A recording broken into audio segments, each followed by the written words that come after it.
마태복음 22장 23절로 33절까지의 말씀을 우리 함께 교독하겠습니다. 마태복음 22장 23절로 33절입니다. 마태복음 22장 23절에서 33절까지 우리 한 절씩 번갈아 읽습니다.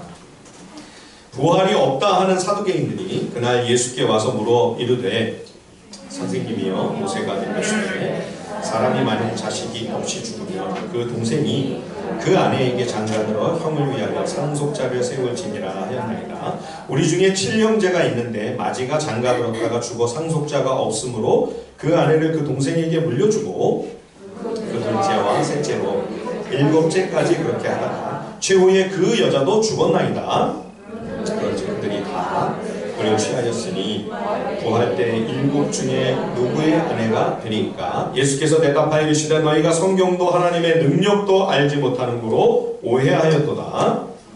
부활 때 있는 장가도 아니고 시집도 아니가고 하늘에 있는 천사들과 같으니라. 죽은 자의 부활을 원할진대 하나님이 너희에게 말씀하신 바 나는 아브라함의 하나님이요 이삭의 하나님이요 야곱의 하나님이로라 하신 것을 읽어보지 못하였느냐. 하나님은 죽은 자의 하나님이 아니요 살아있는 자의 하나님이시니라 하시니 다 함께 무리가 듣고 그의 가르치심에 놀라더라. 아멘. 예, 오늘은 주님이 다시 사신 부활절입니다. 부활에 대하여 많은 사람들이 오늘 본문에 등장하는 사두개인들처럼 거부감을 갖고 있는 그런 경우도 있습니다. 이 사두개인들은 비록 유대인이고 제사장 그룹으로서 예루살렘 성전의 모든 관리를 맡고 있는 유대 종교와 국가의 핵심 지도자들이었죠. 그러나 이들은 부활을 믿지 않았습니다. 오늘날 많은 사람들, 심지어 교회에 출석하고 있는 교인조차도 마음 깊은 곳에서 죽은 사람이 다시 살아난다. 예수님이 십자가에 달려 분명히 죽으셨는데 완전히 장사 지낸 바 되고 장례식 다 치렀는데 사흘 만에 다시 살아났다? 솔직히 이거 좀 잘 안 믿어지는데, 예, 믿음이 안 가는데 그런 분이 혹 이 자리에 계실 수 있습니다. 그러나 여러분 가만히 한번 생각을 해보십시다. 부활은 그렇게 보기 드문 아주 생소하고 정말 이례적이고 특별한 그런 아주 대단히 놀라운 기적이라고만은 할 수가 없습니다. 왜냐하면 부활은 창조의 원리이기 때문입니다. 우리는 사실 도처에서 날마다 매 순간치는 부활을 만나며 부활을 접하고 살아가고 있습니다. 날씨가 갑자기 더워지며 올 봄에 꽃이 일찍 개화를 했습니다. 지난주에 그냥 벚꽃이 활짝 폈다가 그냥 꽃들이 순식간에 다 져버렸죠. 예, 어느 해보다 벚꽃이 참 풍성하게 아주 탐스럽게 피었다 생각을 했는데 기간이 너무 짧아서 좀 아쉬우셨죠. 예, 겨울 내내 나무들은 마치 죽어있는 것처럼 그 어떤 생명적 활동이나 움직임도 전부 멈춰버렸습니다. 그런데 따뜻한 봄이 다가오니 메말라 죽어버려 있는 것과 같았던 그러한 나무들마다 갑자기 꽃망울이 올라오더니 어느 날 갑자기 화려한 색깔의 꽃을 그냥 확 전부 피우는 거예요. 예, 칙칙한 죽음의 색깔 일색이었던 나무들마다 어떻게 그렇게 밝고 환하고 알록달록 아름다운 각양각색의 꽃을 피워내는지, 어찌 그토록 싱그러운 실록의 잎사귀들이 막 나오고 있는지. 예, 지난주에는 꽃이었는데 이번 주는 싱그러운 실록이죠. 예, 여러분 이게 부활의 기적이 아니면 무엇이겠습니까? 지금 여러분의 눈만 싹 돌리면요, 도처에 가득한 우리 하나님의 부활 생명의 기적들을 무수히 목격하게 되는 것입니다. 부활은 이례적인 어떤 특별한 전혀 어떤 낯설고 새로운 그런 일이 아닙니다. 부활은 일상입니다. 그래서 바울은 부활장이라고 하는 고린도전서 15장에서 이렇게 선포합니다. 제가 쉬운 성경으로 한번 갖고 와봤거든요. 이거는 한번 같이 한번 읽어보실까요? 다 같이 시작. 죽은 자들의 부활도 이와 같습니다. 썩을 것을 심지만 썩지 않을 것으로 다시 살아납니다. 천한 것을 심는데 영광스러운 것 다시 살아납니다. 또 약한 것을 심었는데 능력 있는 것으로 새롭게 다시 살아납니다. 아멘. 제가 장례식 있을 때마다 말씀 전할 기회가 있으면 자주 이 구절을 가지고 이 성경 진리를 선포합니다. 봄철에 농부가 씨를 흙에 뿌립니다. 땅속에 씨를 심는 것이죠. 그러면 그 씨는 그 땅속으로 들어가 썩는 것이 당연한 과정입니다. 그러나 여러분, 그것이 끝이 아님을 우리 모두는 잘 알고 있습니다. 햇빛이 비치고 비가 오고 얼마간의 시간만 지나면 그 작은 씨를 심었을 때는 그 조그만 종자 속에 그런 아름다운 싹이 들어있었으리라고는 상상도 결코 할 수 없었던 전혀 다른 모습으로 완전히 새로운 새 생명이 흙을 뚫고 밖으로 그 신비스러운 얼굴을 내미는 거죠. 예, 부활입니다. 그 작고 조그만 씨, 정말 보잘것 없는 것을 심었는데 영광의 형상으로 다시 살아나옵니다. 그 잎사귀, 그 줄기, 아름답고 예쁜 꽃, 얼마나 훌륭하고 얼마나 멋진지. 예, 꽃이 아름다운 것은 그 예쁘고 멋진 모습도 그러하거니와 겨울의 그 긴 죽음을 뚫고 나온 그 부활의 신비가 그 안에 담겨있기 때문이죠. 요즘은 장례를 치를 때 대부분 화장을 하죠. 예전에는 대부분 매장을 했습니다. 흙을 파고 땅을 깊이 파고 매장을 하죠. 하나님은 아무것도 없는 와중에서도 새로운 것을 만드실 수 있는 분이시니 여러분, 우리가 죽었을 때 매장을 하든 화장을 하든 아무 상관이 없습니다. 시신을 혹시 잃어버려서 못 찾아도 괜찮습니다. 부활에는 아무런 구애가 없습니다. 구애를 받지 않습니다. 그런데 옛날 그 장례식에서 매장하는 관습을 가만히 생각해 보면 농부가 파종하는 것과 똑같습니다. 땅을 파고 거기에 씨를 뿌리고 그리고 그 위에 흙을 댔습니다. 시신을 매장하는 것과 똑같죠. 그렇죠? 그러면 여러분, 그 종자는, 그 귀한 씨앗은 사라지고 없어집니까? 그렇지 않습니다. 거기에서 그 작은 씨앗만 생각할 때는 도저히 예상을 할 수 없었던, 그림을 전혀 그릴 수 없었던 새로운 생명이 거기서 움터나오죠. 예, 그것만도 신기한데 나중에 더 자라 큰 나무가 되고 거기서 꽃이 피고 그리고 거기서 열매를 맺게 되면 풍성한 수확을 얻게 되죠. 그래서 농부는 그 풍요로운 추수를 기대하며 땅을 파고 그 귀한 종자, 예, 겨우내 아무리 옛날에 그 보릿고개가 있을 때 너무너무 굶주리고 배가 고파도 그 종자 그거 얼마나 먹고 싶었겠어요. 지금 굶주려 죽을 판이에요. 그런데 아무리 굶주려도 절대 그 씨는 안 먹죠. 그 종자는 안 먹어요. 그것까지 먹으면 이제 소망이 더 없어집니다. 그렇죠? 그렇게 귀한 거를 기꺼이 땅속에다 다 파묻습니다.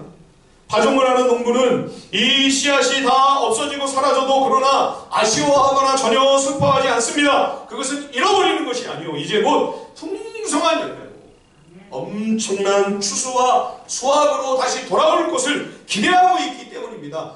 부활을 알고 있는 것이죠. 예, 여러분, 죽음도 마찬가지입니다. 죽음은 사라지고 소멸되는 것이 결코 아닙니다. 죽음은 심는 것입니다.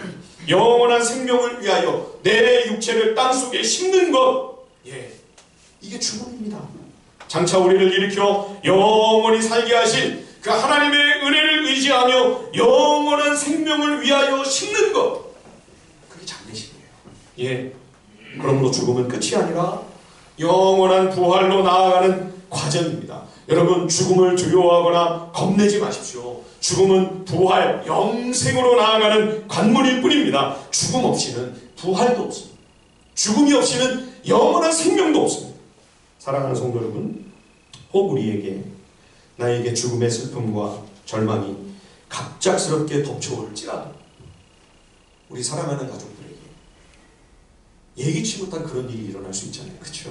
예, 또 나에게도 그러한 죽음의 거센 파도가 혹 엄몰에 올지라도 여러분, 당황하거나 난망하지 마십시오. 끝이 아닙니다. 절망이 아닙니다. 꽃을 보고 열매를 얻으려면 씨를 심어야만 하듯이 성도가 영원한 생명과 영광으로 나아가려면 죽음을 지나가야만 합니다. 성도에게 죽음은 잠시 지나는 여행입니다. 소풍과도 같습니다. 영원히 살 우리의 진정한 고향, 영원토록 거할 진짜 집으로 가는 여정, 그게 죽음입니다. 죽음은 끝이 아니고 시작입니다. 부활은 생뚱맞고 뜬금없는 비현실적인 신화나 또는 전설이나 지어낸 허구가 아닙니다. 부활은 창조의 법칙입니다. 자연의 원리입니다. 주변에서 우리는 지금도 무수한 부활의 생명을 마주하고 목격하며 온통 부활에 쌓여서 둘러싸여서 살아가고 있습니다. 그러니 여러분 부활을 낯설게 여기지 마십시오.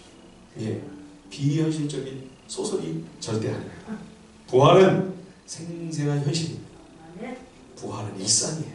예, 오늘 우리가 읽은 본문에는 예수님과 사두개인들의 대화가 기록되어 있습니다. 사두개인들은 당시 예루살렘과 유대 사회를 이끌던 대표적인 이스라엘 지도층 중에 한 부류입니다. 저들은 당시 그리스 철학에 대해 호감을 비교적 가지고 있었던 바리새인들이 수구파라면 이 사두개인들은 개화파입니다. 그래서 율법과 유대인의 전통에 대하여 굉장히 보수적이고 심지어 폐쇄적이기까지 했던 바리새인들과는 정반대의 상극이죠. 예, 로마 제국과 굉장히 사이가 좋았고요. 외세의 문화와 관습에 대하여 열려있는 합리주의자들이 사두개인들이었습니다. 그러니 부활이 안 믿겨져요. 예, 그래서 이들이 예수님께 와 부활이라는 주제를 가지고 논쟁을 시작을 합니다. 저들은 부활이 있을 수 없다는 자신들의 논쟁을 입증하기 위해, 그 논쟁을 입증하기 위해 그들이 지어낸 이야기를 하나 들려주는 거죠. 7형제 중 장남인 어떤 사람이 결혼을 했습니다. 그런데 이 사람이 자녀도 없이 아들도 못 낳고 그만 세상을 떠났습니다. 이런 경우에 이제 고대에 아들도 없는 미망인은 유산을 상속을 못 받습니다. 이 고대에는 아주 철저한 가부장 사회죠. 예, 특히 중동에서는 지금도 여성들의 인권이 완전히 바닥 아닙니까? 뭐 수천 년 전에는 더 말할 나위가 없었겠죠. 유산 상속은 이 조상 대대로 내려오는 이 기업, 이 토지, 땅을 상속하는 일인데 아들이 있어야만 상속을 해줍니다. 그러니까 아들도 없이 남편 죽으면 미망인은 남편에게 속한 아무것도 그에게 주어지지 않기 때문에 핀털터리가 돼요. 예, 룻기에 보면 시어머니 나오미와 며느리 룻이 전부 남편들이 세상을 떠났습니다. 고향 베들레헴으로 돌아왔는데 남편도 없고 아들이 없으니 미망인들만 남아있으니 살 길이 막막하고, 예, 남의 밭에 가면 뭐 품꾼으로도 안 써줍니다. 예, 그러니까 그 일꾼들에게 막 치이면서 그 곁에서 이런지 저런지 다 살피며 온갖 서름을 당하는 가운데 땅에 겨우 떨어진 그 이상 몇 개라도 주워가지고 참 눈물겹게 연명을 하는 거죠. 예, 그래서 모세 율법에 이런 미망인들을 위해 한 가지 대책을 마련해 준 것이 망자의 동생으로 하여금 형수에게 아들을 낳아주게 하는 것이었습니다. 예, 그렇게 해서 만일 아들을 낳으면 그 아들이 상속인이 되어 아버지의 토지를 이제 유산으로 받게 되고, 그러면 자신과 미망인이 된 모친을 봉양할 수가 있는 거예요. 예, 이 제도는 고대에 아무 복지 시스템이 없지 않습니까? 그 열악한 사회적인 환경 속에서 그래도 율법의 최소한의 사회 보장 제도나마 하나님께서 마련해 주셨던 것이죠. 이 사두개인들은 이렇게라도 밖에는 할 수 없는, 이런 방법 외에는 살 길조차 막막한 처지에 놓인 이 사회적 약자의 그 안타까운 상황을 악용해서 굉장히 악의적인 사례를 지금 하나 만들어낸 겁니다. 동생이 형수에게 장가들었는데 아들을 낳게 해주려고 했는데 이 동생도 아들을 못 낳고 그냥 죽은 거예요. 둘째, 셋째, 넷째, 일곱째까지 다 그렇게 아들을 못 낳고 전부 죽었습니다. 그리고 이 기구한 사연의 미망인도 끝내 세상을 떠났습니다. 그러면 마지막 부활의 때가 있다고 하는데 그 부활의 때가 오면 이 미망인은 과연 누구의 아내가 될 수 있겠습니까? 이런 곤혹스러운 질문을 주님께 던진 거죠. 참 어떻게 이런 이야기를 만들어낼 수가 있을까요? 확률적으로는 뭐 불가능한 일은 아니겠으나 이런 비현실적인 이야기를 짜내면서까지 저들은 만일 부활이 있게 된다면 얼마나 당혹스럽고 난감한 일이 벌어지게 될 것인가, 얼마나 복잡할 것인가. 그러니 부활은 있을 수 없다. 아니, 부활은 결코 있어서도 안 된다. 이런 주장을 지금 펼치고 있는 거죠. 주님의 대답을 우리 한번 읽어보실까요? 자, 22장, 마태복음 22장 29절을 한번 다 함께 읽어보겠습니다. 시작. 예수께서 대답하여 이르시되 너희가 성경도 하나님의 능력도 알지 못하는 거로 오해하였도다. 너희가 하나님의 말씀을 전혀 모르고 하나님의 전능하심도 전혀 알지 못하니 오해하고 있구나. 여기 오해한다라고 하는 이 말은요, 너희가 지금 착각하고 있구나, 실수하고 있구나, 이런 정도의 의미가 아닙니다. 이 단어를 글자 그대로 옮기면요, 헤매다, 방황하다, 이탈하다, 길을 잃는다, 이런 뜻입니다. 그러니까 단순한 착각, 실수, 오해 정도가 아니고요, 심각한 탈선을 지금 가리키는 말입니다. 여러분, 하나님의 말씀을 모르면요, 우리는 인생의 길을 잃어버립니다. KTX가 200km의 속도로 전속력으로 달리다가 선로에서 벗어나는 탈선 사고가 일어나면 얼마나 무서운 재난입니까? 주님은 우리가 양들이라 말씀하셨죠. 양이라고 하는 동물은 시력이 좋지 않아 길을 모릅니다. 길을 잊어버리면요, 개들처럼, 개들은 똑똑하잖아요. 먼 데서도 집을 찾아오잖아요. 그렇게 못해요. 그래서 목동이 꼭 찾아가서 쫓아가가지고 데리고 오지 않으면 벼랑에서 떨어지든지 헤매다가 맹수에게 공격을 당하든지, 양은요, 길 잃으면 끝입니다. 끝장입니다. 그래서 하나님은 당신의 사랑하시는 양들인 우리에게 하나님의 말씀, 성경을 주셨습니다. 성경은 생명의 길을 우리에게 비춰주는 영적인 지도입니다. 여러분, 우리가 이 말씀을 모르면, 이 성경을 계속해서 깨닫고 배워가지 못한다면 길을 잃고 길을 잃어버려 생명의 길에서 이탈하여 탈선하여 멸망하게 되는 거죠.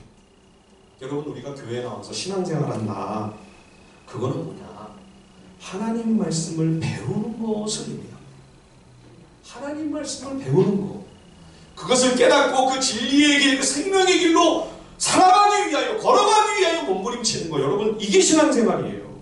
우리가 걸어가야 할 생명의 길을 제대로 찾아 구원의 길을 잃지 아니하고 헤매고 망망하지 아니하고 끝까지 영원한 생명에 이를 수 있도록 우리에게 아주 친절한 영적인 약도를 그려주신 거, 이게 바로 성경 말씀, 하나님의 말씀입니다.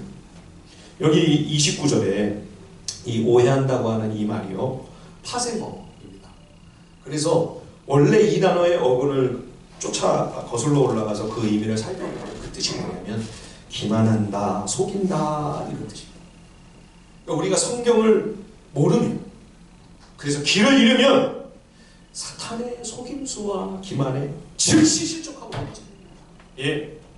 그렇기 때문에 사탄이 어떻게 해서든지 우리에게 사탄이 공격하는 가장 중요한 공격 목표는 뭐냐? 말씀을 모르게 하는 거예요.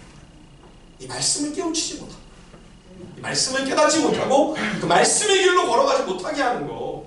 예. 지금 여러분, 우리가 이 마태복음을 계속 묵상하면서 제일 이해가 안 되고 제일 여러분 의아한 게 뭡니까? 지금 예수님을 죽이려고 예수님 귀신 들렸다고 하고 신성 모독이라고 하고 귀신의 왕이라고 하고 십자가에 못 박아서 아예 싹 제거해 버리려고 하는 이 사람들 누굽니까? 여러분? 어떤 사람들이죠? 하나님 모르는 사람들입니까? 율법 없는 이방인들입니까? 우상숭배자들입니까? 아니요! 이 사람들은 율법 학자들입니다. 구약 성경에 정통하다고 하는, 요즘으로 말하면요, 신학교 교수예요. 저처럼 하나님 말씀을 연구하며 가르치는 목사와 같은 그러한 종교 지도자들이었어요. 이 말도 안 되는 이야기를 지금 가지고 와가지고 예수님과 논쟁을 해서 지금 부활이 없다는 사실을 증명하려고 하는 이 사두개인들, 유대 종교의 핵심인 그 예루살렘 성전에서 제사 드리는 일을 관장하는 제사장들, 대제사장들이었습니다. 그런데 여러분, 이 사람들이 성경을 몰라요. 이 사람들이 성경을 몰라요. 예. 하나님 말씀의 깊은 그 진리를 깨닫지 못하고, 이 성경이 다 하나님의 아들 예수 그리스도에 관하여 말씀하고 있는 내용인데, 예수님은 쏙 빼놓고 자기들 마음대로 자신들의 이익과 현실적인 유익을 위해 성경을 이용해만 해먹고 있으니, 예, 이용만 해먹는 거죠. 그죠? 길을 잃었어. 길을 잃어버렸어. 저들의 신앙과 인생이 탈선인 상태입니다. 자신들도 천국에 못 들어갈 뿐만 아니라 들어가려고 하는 사람들도 다 막아서서 못 들어가게 하고 있는 그런 심각한 상태인지조차도 모르고 있는 거예요. 예? 악한 마귀에게 이들도 지금 속고 있는 거죠. 그쵸? 그럼에도 불구하고 뭐라고 생각하느냐? 이거 우리만 이 율법을 갖고 있다. 우리만 이 십계명을 받았다. 세상에 어느 민족도 이 말씀을 갖고 있는 민족이 없는데, 우리만 택함을 받았다. 우리만 선택받은 족속이니 우리만 천국에 가는 거 당연한 거다. 구원은 따놓은 낭상이라고 그렇게 지금 오해하고 있는 거예요.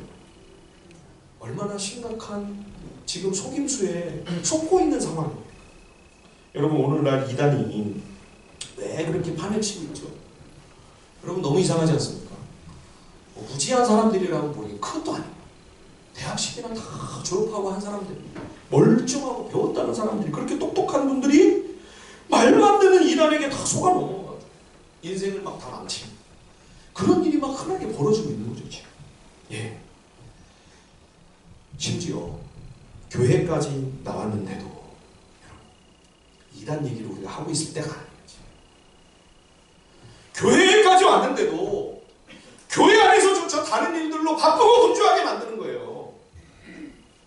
교회 안에 있는데도 하나님의 이 진리의 말씀, 생명의 말씀에 무지하도록, 이 말씀을 배우지 못하고 이 말씀을 깨달아가지 못하고 이 말씀대로 사는 그러한 진정한 신앙생활을 못하게끔 속임수입니다. 여러분 속지 마십시오.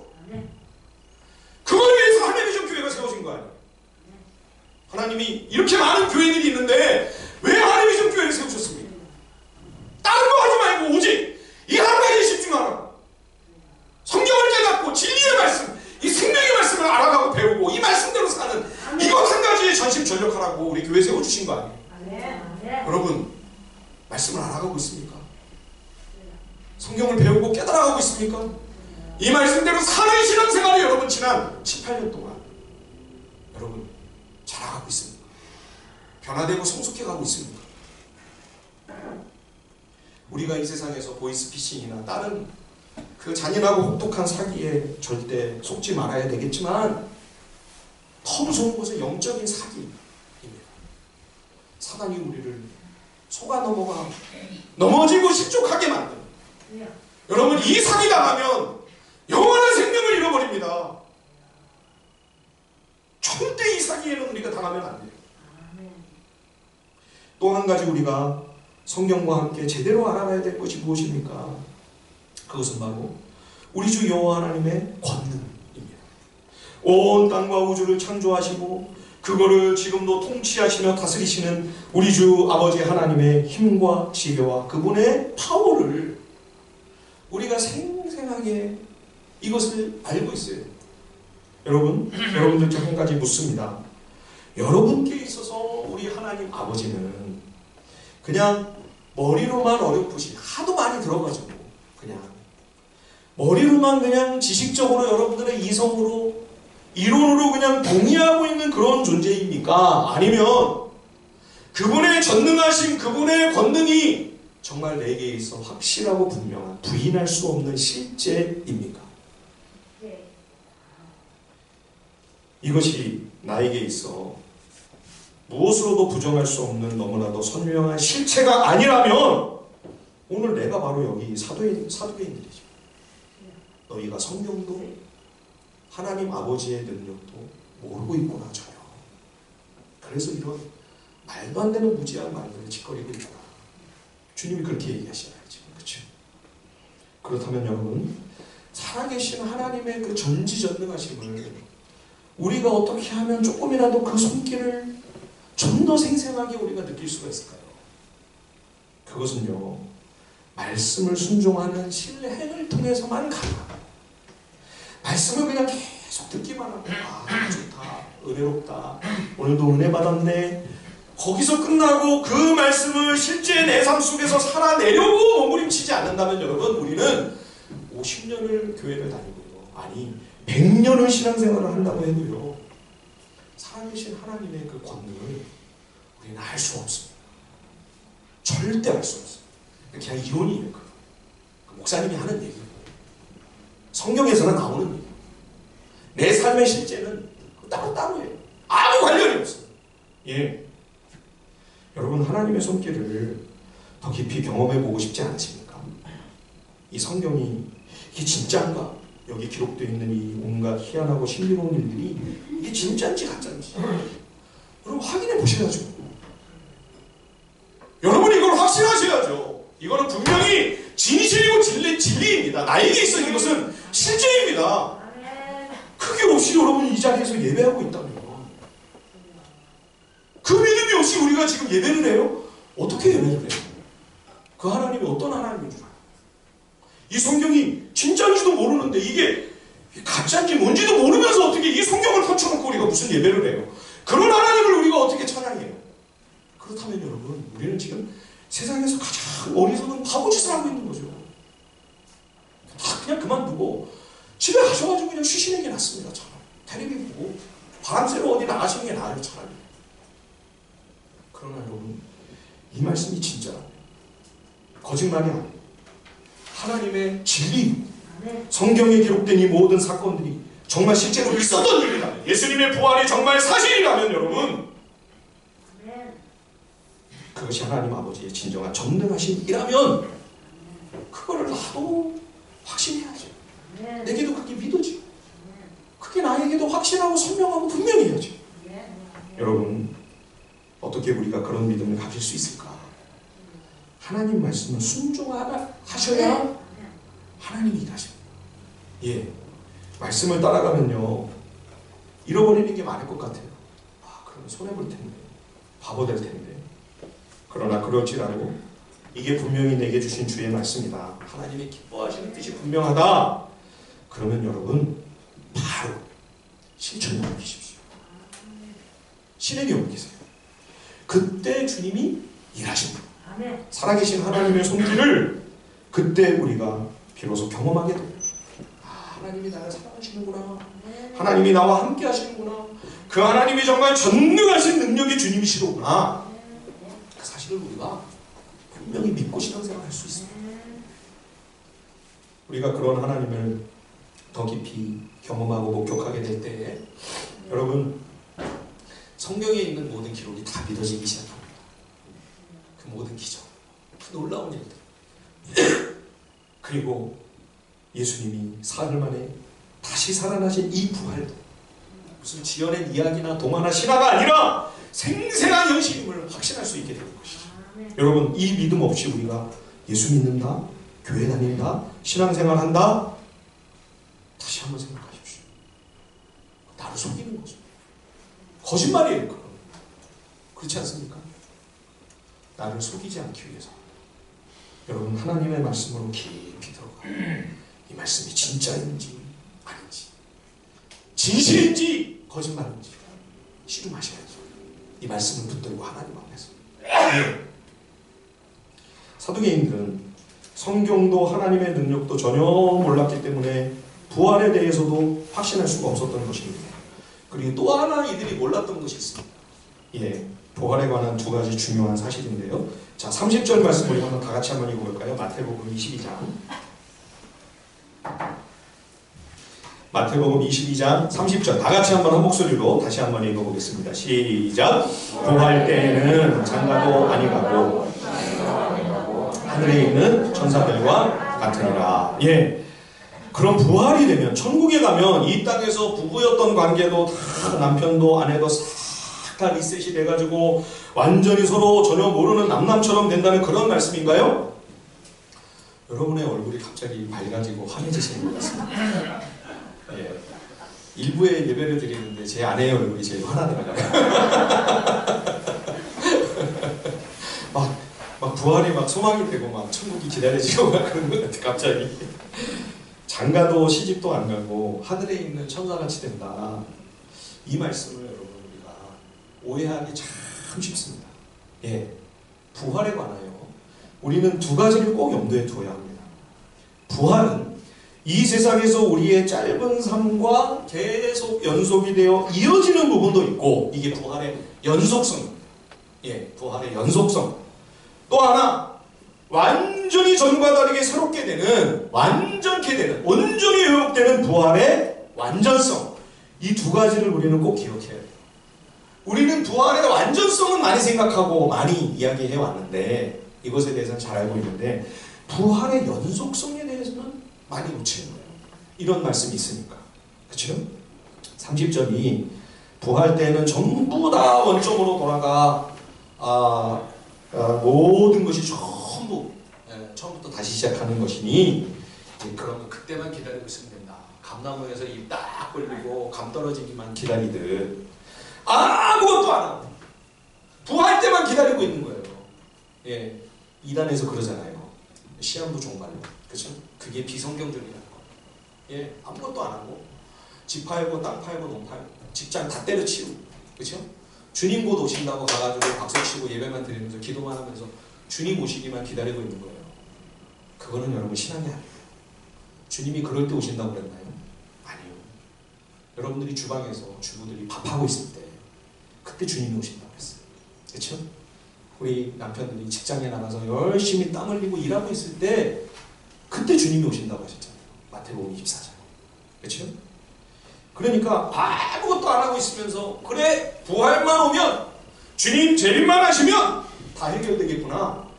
이건요 마치 한 달란트 받은 사람의 착각과 똑같습니다.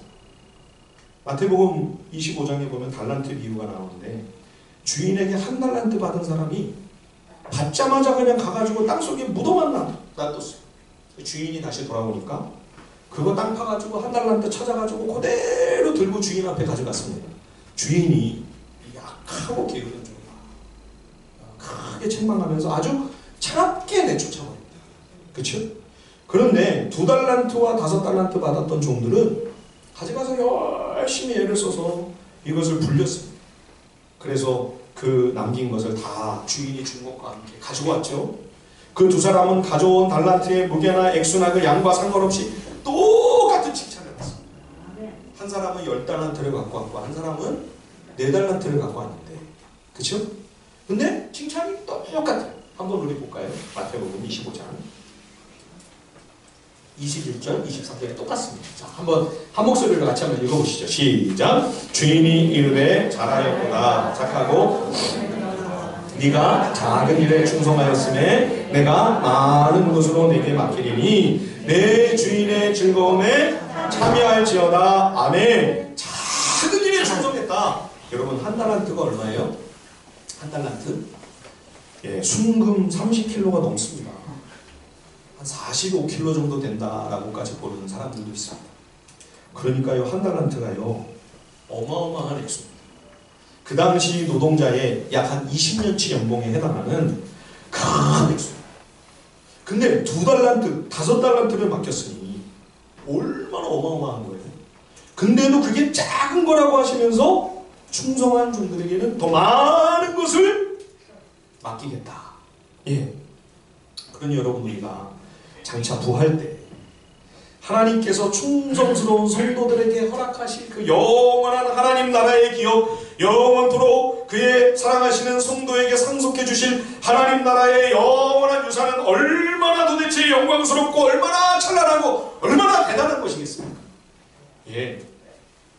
마태복음 24장에 보면 달란트 비유와 비슷한 비유가 하나 나옵니다.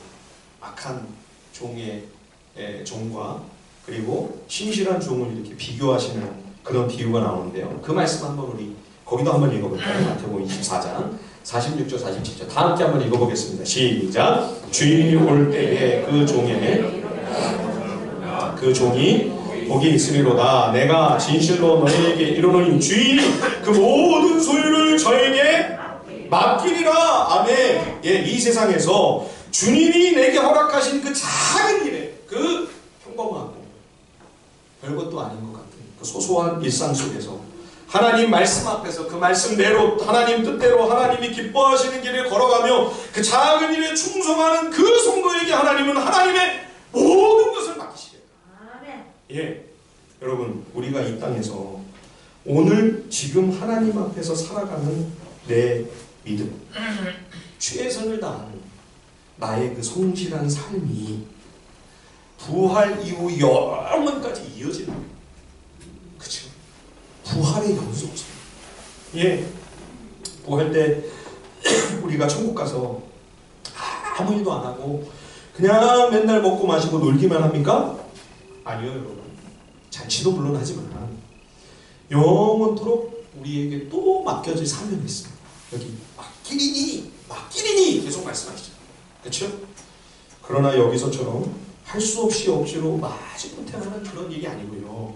내 주인의 즐거움에 참여할지어다. 아까 마태복음 25장에서 말씀하셨으니 그 일, 그 사명은, 그 사역은 우리에게 큰 기쁨과 환희와 감격을 누리게 하시는 영원토록 정말 신나고 재밌고 즐거운 일이 될 것입니다. 그러므로 부활 때에는 우리가 이 세상에서 살았던 내 모든 삶, 내 인생, 우리의 모든 관계가 전부 다 사라지고 완전히 끝나고 단절되고 모든 것이 다 원점으로 돌아가서 새롭게 다시 시작? 아닙니다, 여러분. 연속됩니다. 이어집니다. 우리의 인생도, 우리의 관계도 계속해서 영원까지 연결되고 지속될 것입니다. 만약 여러분 이게 연결이 안 된다면요, 한 가지만 예를 들어볼까요? 우리가 지금 이 지구 환경을 그렇게 자연을 아끼고 보호하고 그렇게 할 필요가 뭐가 있습니까? 어차피 주님 오시면 다 멸망당하고 전부 불타서 없어질 것이니 단절이잖아요. 그죠? 다 망하고 새롭게 하는, 끊어지고 단절되는 것이라면 그러면 어차피 새하늘 새 땅이 우리에게 임할 텐데, 그러면 차라리 막을 수도 없고 더 빨리 오염시키고 더 많이 환경을 황폐하게 해서 차라리 빨리 망하게 하고, 그죠? 이 먼지 뒤집어 쓰고 이 생고생하는 거 그만하고 빨리 새롭게 되는 게 낫지 않겠어요? 그렇지 않습니다. 그렇지 않아요. 비록 이 땅이 오염되고 환경이 더 빠른 속도로 파괴되고 기후변화와 온갖 기상이변 등의 재난으로 점점 더 망가지는 것을 우리가 완벽하게 막을 수 없겠지만, 그러나 우리는 최선을 다해 이 환경을, 이것을 잘 보존하고 더 아름답게, 더 깨끗하게 가꾸기 위해 끝까지 최선을 다해야 돼요. 왜요? 바로 그러한 우리의 삶의 자세와 태도가, 그런 우리의 마음 중심, 하나님이 내게 허락하신 그 작은 것에도 감사하며 기뻐하며 이것을 소중하게 생각하고 귀히 여기고, 그래서 이거를 어떻게 하나님의 선하신 뜻대로 잘 관리하고 돌보고 잘 다스려야 될까? 그런 우리의 신실하고 충성스러운 믿음, 그 신앙, 그 삶이 영원까지 하나님 나라에 이르도록 그것이 연결되어져 갈 것이기 때문에, 우리 인간관계도 마찬가지입니다. 비록 이 땅에서 우리가 아무리 기도하고 눈물로 힘쓰고 애쓰고 헌신을 해도 여전히 이 관계가 회복이 잘 안 돼요. 그렇죠? 깝깝하고 답답하실 수 있습니다. 그럼에도 불구하고 우리는 할 수 있는 한 포기하지 말고 간절한 마음으로 주의 은혜를 사모하며 하나님의 얼굴을 끝까지 구해야 합니다. 왜요? 바로 그런 충성스러운 종들에게 하나님께서 완전한 회복과 온전한 연합과 아름다운 사랑의 완성을 허락하실 것이기 때문입니다. 그게 바로 부활입니다. 그래서 여기 이 30절 말씀은요, 부활의 연속성과 동시에 부활의 완전성을 선포하고 있는 말씀입니다. 이 땅에서 우리가 육체를 입고 있는 이 모든 재난과 한계를 완전히 뛰어넘어 완전한 몸, 영광의 몸을 입게 됩니다. 이것이 구원의 완성이지요. 우리가 부활의 영광에 참여하게 되면 다시는 아프지 않습니다. 질병으로 고통당할 일이 없습니다. 다치거나 상하거나 장애로 인하여 괴로움을 겪는 일들도 없습니다. 결핍으로 인하여, 궁핍으로 인하여 고통을 당한다든지 피곤해지거나 약해지거나 지치거나 늙는 일이, 슬퍼하며 아파하며 이별하고 괴로워하는 일, 절망, 절대 그런 일이 다시는 일어나지 않습니다. 육체의 한계와 제한만 극복되는 것이 아닙니다. 여기 시집장가 갈 필요가 없다. 이것은 우리의 모든 관계가 다 완벽하게 된다. 그것을 말씀해주고 있는 것입니다.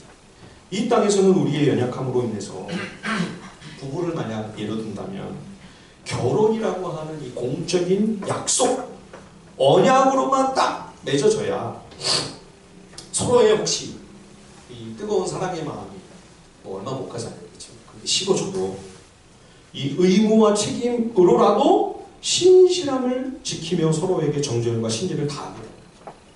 물론 그래도 그걸 못 지켜내는 경우도 적지 않죠.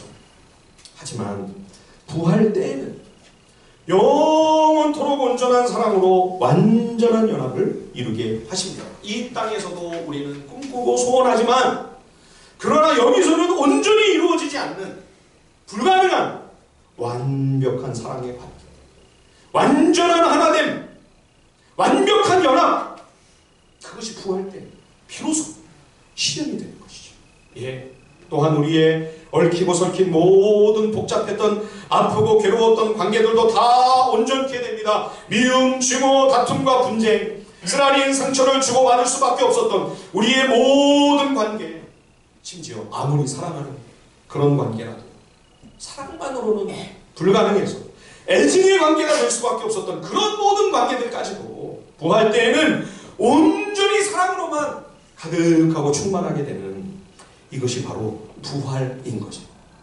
그러니까 사두개인들이 만들어갖고 이런 이야기보다도 훨씬 더 기가 막히고 훨씬 더 기구한 그런 어떤 삶, 그런 어떤 인생, 그런 어떤 관계가 있을지라도 부활 때 하나님이 그 모든 것을 다 아름답게 해결하시는 것이죠. 그게 부활, 그게 하나님의 전능하신, 전지전능하신 여호와 하나님의 능력인 거죠. 자, 마지막으로요, 우리 31절 32절 한번 읽어볼까요? 마태복음 22장 31절과 32절입니다. 다 함께 시작. 죽은 자의 부활을 논할진대 하나님이 너희에게 말씀하신 바 나는 아브라함의 하나님이요 이삭의 하나님이요 야곱의 하나님이로라 하신 것을 읽어보지 못하였느냐. 하나님은 죽은 자의 하나님이 아니요 살아있는 자의 하나님이시니라. 아멘. 예, 구약에서 여러분 수도 없이 하나님을 아브라함의 하나님, 이삭의 하나님, 야곱의 하나님이라 이렇게 소개하고 기록해 놓았습니다. 이미 한참 전에 세상 떠난 고인들의 이름을 갖고 하나님을 칭하고 있는 것이죠. 이에 대하여 예수님은 이렇게 단언하십니다. 생명의 주이신 여호와를 결코 생명 없는 죽은 자의 이름으로 일컬을 수 없다. 그러므로 여러분, 성경이 하나님을 아브라함의 하나님이다, 이삭의 하나님이다, 야곱의 하나님이다 말씀하고 있다면 그건 무슨 얘기예요? 아브라함, 이삭, 야곱, 죽은 자들이 아니라는 거. 살아있다. 그들은 시퍼렇게 살아있다. 살아있기 때문에 살아있는 자의 하나님으로 아브라함의 하나님이다, 이삭의 하나님이다, 야곱의 하나님이라고 선포하고 있는 그런 말씀이라고 주님이 해석해주고 계시는 것이죠. 여러분, 앞서간 우리의 사랑하는 사람 다 계시죠? 그렇죠?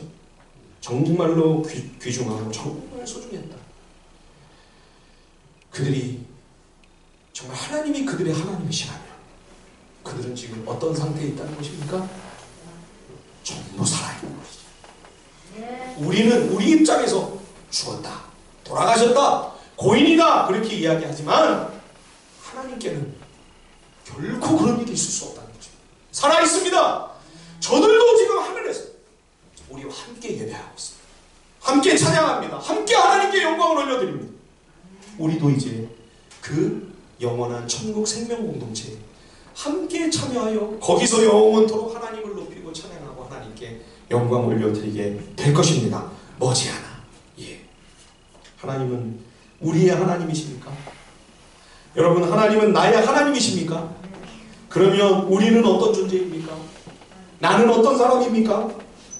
죽음이 결코 우리를 멸망시킬 수 없는 그러한 존재입니다. 하나님이 나의 하나님이시라면 여러분, 죽음이, 사망이 결코 나를 삼킬 수 없습니다. 내가 바로 그런 존재입니다. 우리는 그런 사람들이에요. 예. 죽음으로 절대로 하나님의 자녀가 소멸되지 않습니다. 부활 때에는 완벽하고 영화로운 몸으로 변화되어 영원한 평안과 영광을 누리게 될 것입니다. 우리의 모든 한탄과 눈물과 탄식과 아픔과 한이, 절망이 다 기쁨과 즐거움과 찬송으로 전부 바뀌게 될 것입니다. 그게 부활이에요. 예, 이 부활의 소망을 가지고 오늘 내게 주어진 이 인생의 길, 이 믿음의 여정을 하나님 말씀을 최선을 다해 순종하며 걸어가십시다. 여러분, 이게 영혼까지 이어져요. 얼마나 소중한 우리의 지금 현재 이 시간, 그리고 우리에게 하나님이 만나게 해주시고 붙여주신 사람들 얼마나 귀한 관계인지 몰라요. 힘드시고 괴로우시다 참고 인내하십시다. 좀 더 버티십시다. 최선을 다해서 주님의 은혜를 구하. 그럴 때 우리에게 부활의 영원한 영광, 큰 보상과 상으로 우리 모두에게 주어지게 될 줄 믿습니다. 우리 시간에 함께 주님 앞에 찬양하고요. 우리 한 번만 간절히 주님 주신 말씀